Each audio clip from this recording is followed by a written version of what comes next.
What's up, everyone? Welcome back to the channel.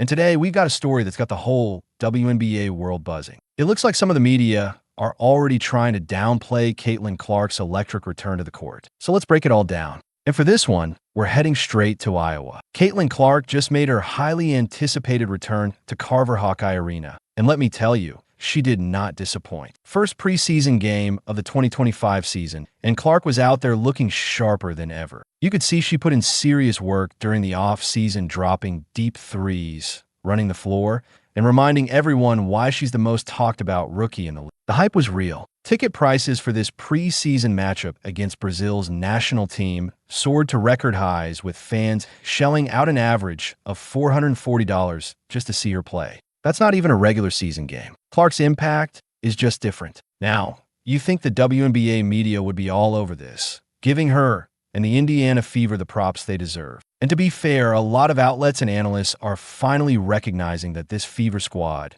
led by Clark and head coach Stephanie White, could be a legit championship contender this year. The energy around this team is off the charts. They're being called the Avengers for a reason, and Brazil's national team just found out the hard way. But here's where things get interesting. Even with all the excitement, there's always that one reporter or media voice trying to poke holes in the narrative. I got tagged in a post that's making the rounds online, someone really trying to throw shade at Clark's performance, questioning whether it counts because it's preseason or because of the opponent. But let's be real, when you're playing at this level with this much pressure and attention, every game matters. And the respect Clark is getting from her peers, even her opponents, asking for autographs, shows just how much she's changed the game. So before we get into the drama, let's give credit where it's due. Caitlin Clark is putting the WNBA on the map in a way we've never seen before. The league is capitalizing with 93% of the Fever's games set for national TV this season, more than even the Lakers.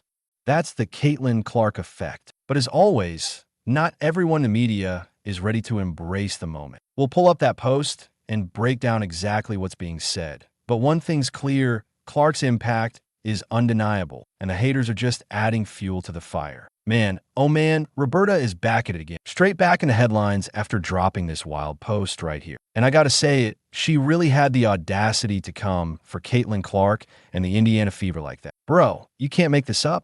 Roberta Rodriguez, after playing the Chicago Sky Friday night, Brazil was up at 5 a.m. the following morning to take an hour-and-a-half ride to New Orleans and then 2 flights to Iowa. I'm not surprised they're not doing as well as today as they did against Chicago, and the shooting is very off. Now, hold up before I even go in on Roberta.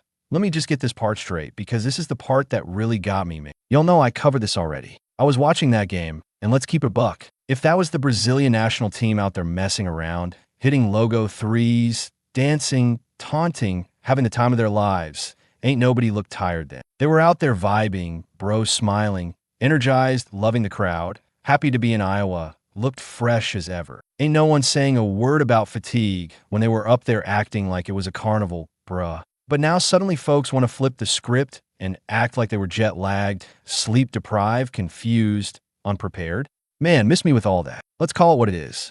They ran into a buzzsaw. Caitlin Clark and the Indiana Fever just gave them a certified dose of the beats. That's all it was. And listen, Brazil shouldn't even feel bad about it. That was just round 1. There's plenty of teams lined up that are about to catch the same hands. Y'all were just the first casualties. This is what happens when you step on the floor with greatness locked in. So, nah, don't sit here and spin it like Caitlin Clark's performance didn't matter. Don't try to erase the work this girl just put in. She was cooking all night, pulling up from deep, hitting defenders with that you can't see me swagger, and just leaving dribble juice all over the hardwood.